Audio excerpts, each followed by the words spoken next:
4 मई 2019 राहुल गांधी ने एक magazine interview में कहा कि मोदी की ताकत उनकी इमेज है। और राहुल गांधी ने 4 मई 2019 में एक मैगजीन इंटरव्यू में ये प्रण लिया कि मैं मोदी की इमेज पे प्रहार करता रहूंगा जब तक उस इमेज को छिन्न भिन्न ना कर दूं। गांधी खानदान की नरेंद्र मोदी को यह पहली धमकी नहीं थी। गांधी खानदान ने एड़ी चोटी का जोर आजमा लिया जब वो सत्ता में थे, लेकिन न जनता का प्रेम नरेंद्र मोदी के लिए वो कम कर सके, न जनता का साथ। नरेंद्र मोदी ने स्वयं गांधी खानदान से कहा कि आप चाहे मेरा कितना भी अपमान कर ले, लेकिन राष्ट्र का अपमान ना करें। अपनी पॉलिटिकल बौखलाहट में, अपनी पॉलिटिकल फ्रस्ट्रेशन में राहुल गांधी का मोदी के प्रति विष देश के प्रति अपमान में परिवर्तित हो चुका है। इसका आपने एक प्रतिबिंबित क्षण राहुल गांधी के इंग्लैंड दौरे में देखा। लेकिन नरेंद्र मोदी का अपमान करते करते पूरे ओबीसी समुदाय का अपमान करना भी राहुल गांधी ने उचित समझा। क्या यह पहली बार है कि राहुल गांधी ने, गांधी खानदान ने दलित अथवा पिछड़े समुदाय का अपमान किया है? देश की मीडिया, देश की जनता इस बात की साक्षी है कि उन्होंने न सिर्फ ओबीसी समुदाय पर अभद्र टिप्पणी की है, बल्कि साथ ही जब राष्ट्र को पहली बार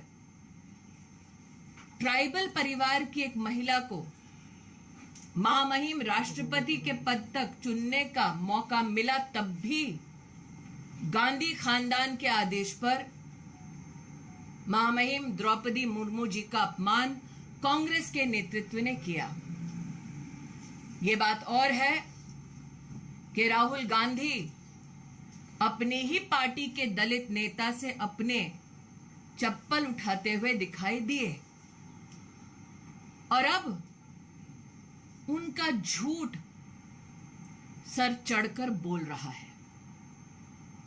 The political psychosis of Rahul Gandhi is on full display. Rahul Gandhi 4 मई 2019 के अपने वक्तव्य पर खरे उतरने का प्रयास कर रहे हैं। नरेंद्र मोदी की इमेज पर प्रहार करने के लिए उन्होंने विदेश में झूठ बोला, देश में झूठ बोला, देश की संसद में झूठ बोला, और संसद के अपने भाषण में जो झूठ बोला उसको पूरे देश ने सुना।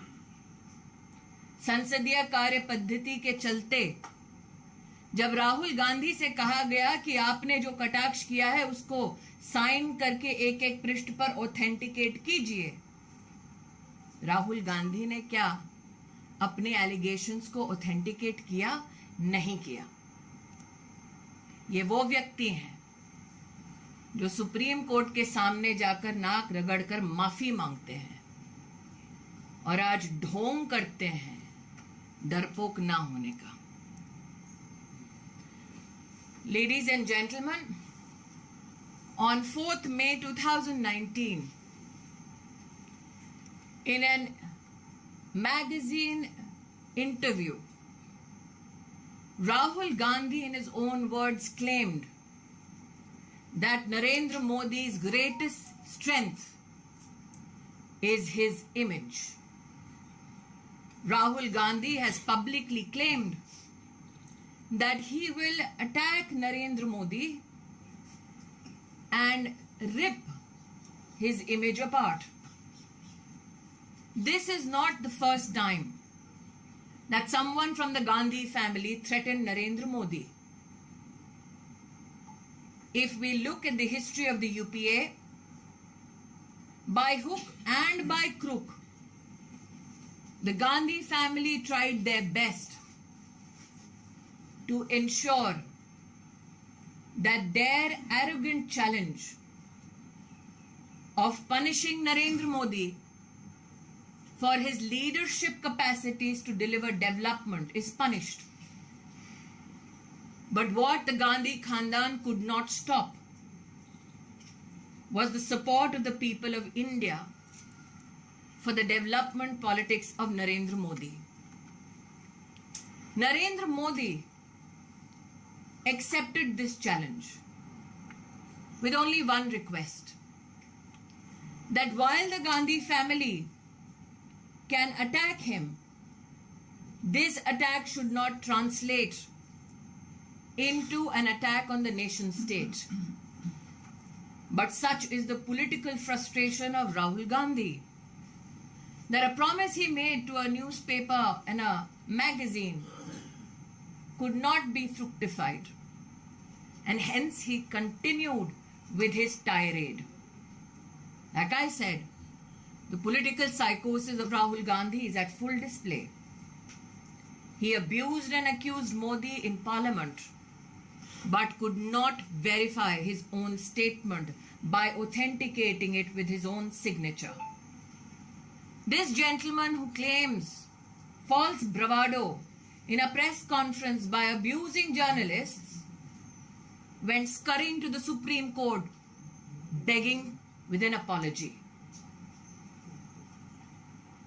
That Rahul Gandhi has been convicted by a court for not abusing an individual but an OBC community is known to every citizen of our country. But is this the first time that Rahul Gandhi and his family have abused people, citizens from backward communities or tribal communities for that matter? The media, the citizens of our country saw Rahul Gandhi's political arrogance at display when a Dalit leader of the Congress party was made to pick up Rahul Gandhi's footwear. Everybody knows that when the Bharatiya Janata Party proposed the name of Srimati Draupadi Murmu, belonging to a poor tribal family, as the contender for the President of India, it is then that the Congress leadership, under the tutelage of the Gandhi family, unleashed vile attacks on Draupadi Murmu ji. So Rahul Gandhi, your promise on the 4th of May 2019 to a magazine editor that you will rip Modi's image apart is a promise that shall remain unfulfilled, because Narendra Modi's greatest strength is the people of India. That Rahul Gandhi could not develop the humility to beg the forgiveness of the OBC community in our country is just another manifestation of a political arrogance called the Gandhi family. जी ma'am, एक प्रश्न है कि जिस तरह से राहुल गांधी को court verdict हुआ है, उसको अडानी इशू से जिस तरह से पार्लियामेंट में उन्होंने उठाया था, उससे लिंक करने की कोशिश कांग्रेस कर रही है और नैरेटिव बनाने की कोशिश कर रही है कि सरकार का इसमें हाथ था, ऐसा एक परसेप्शन। मैं स्पष्ट शब्दों में दोबारा कहती हूँ, ये कटाक्ष उन्होंने जब संसद में किया, उनसे कहा गया कि आप जो कह रहे हैं उसको ऑथेंटिकेट कीजिए, संसदीय एक प्रक्रिया है। उन्होंने एक भी डॉक्यूमेंट पर अपना ऑथेंटिकेशन करके सबमिट नहीं किया। वो सरेआम झूठ हर दिन बोलते हैं। लेकिन मेरा प्रश्न है, और पहले भी एक इंटरव्यू में 5 प्रश्न रहे थे जिसका आज तक राहुल गांधी ने जवाब नहीं दिया। अगर इतने घनिष्ठ संबंध किसी के हैं तो रॉबर्ट वाड्रा अडानी जी के साथ हाथ में हाथ डाले काहे घूम रहे हैं? मैं आपका ध्यान दोबारा आकृष्ट करती हूँ। राहुल गांधी ने जो एक मैगजीन के इंटरव्यू में कहा कि उनके जीवन का एक ही लक्ष्य है, नरेंद्र मोदी की इमेज को तार-तार करना। उनको ना लोकतंत्र से सरोकार है, ना कोर्ट की मैजेस्टी से सरोकार है, ना वो ओबीसी समुदाय के प्रति कोई सम्मान रखते हैं। उनका टारगेट सिर्फ मोदी है, मोदी का टारगेट सिर्फ देश का विकास है। स्मृति जी, कांग्रेस का कहना है कि कुछ जल्दबाजी क्या है कि आप उनका घर खाली कराने में लगे, तुरंत नोटिस। घर उनका नहीं है, जनता का है। देखिए, कांग्रेस पार्टी इस बात की आदी हो चुकी है कि जैसे अमेठी में गरीब नागरिकों की जमीन हड़पा ली, वैसे ही आज देश की राजधानी में टैक्स पेयर का मकान हड़प लेंगे। श्रीनिवास हैं, राहुल गांधी के बेहद करीबी नेता हैं कांग्रेस के। उन्होंने आपका नाम लेकर अभद्र भाषा का प्रयोग किया। उन्होंने कहा कि स्मृति ईरानी गूंगी बहरी हो गई हैं और जो मैं जानती हूँ क्या कहा है। शब्द राहुल गांधी के है, संस्कार सोनिया गांधी का है, बस जबान युवा कांग्रेस की है। और ये मैं इसलिए कह रही हूँ कि ये पहले युवा कांग्रेस के अध्यक्ष नहीं है जो अभद्र टिप्पणी कर रहे हैं। इसीलिए कहती हूँ, शब्द राहुल गांधी के हैं, संस्कार सोनिया गांधी के हैं, और जब तक ये दो हैं तब तक कांग्रेस का वो नेता जो प्रमोशन चाहेगा मुझ पर इस प्रकार की टिप्पणियां करता रहेगा। राहुल गांधी के पक्ष में मैम ये कोशिश की जा रही है कि राहुल गांधी के पक्ष में विपक्षी पार्टी को एकजुट किया जाए। वो प्रदर्शन के नए तरीके अपनाते हैं, संसद से विजय चौक जाते हैं, काले कपड़े पहनते हैं। कैसे देखते हैं मैम इसे? मैं इतना ही कहूंगी कि जिसको समर्थन देने के लिए पूरी कांग्रेस पार्टी को कोशिश करनी पड़ रही है, आपको उसका सामर्थ्य पता नहीं चल रहा। कल जो कांग्रेस पार्टी ने किया, जो स्पीकर के ऊपर आप लोग देख रहे हैं जिस प्रकार से पेपर फेंके जा रहे हैं, वो स्पीकर की कुर्सी लोकतंत्र की ताकत का प्रतीक है।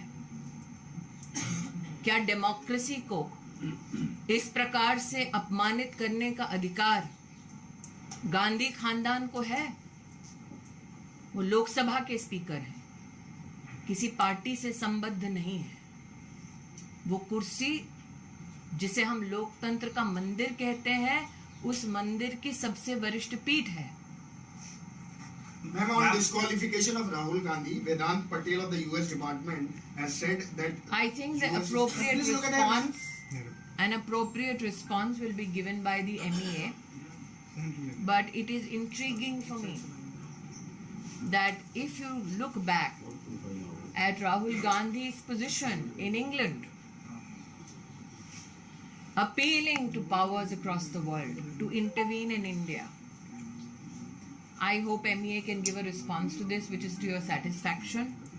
But this statement compels me to reflect on Rahul Gandhi's position, where he implored that every nation in the world should intervene in Indian democracy.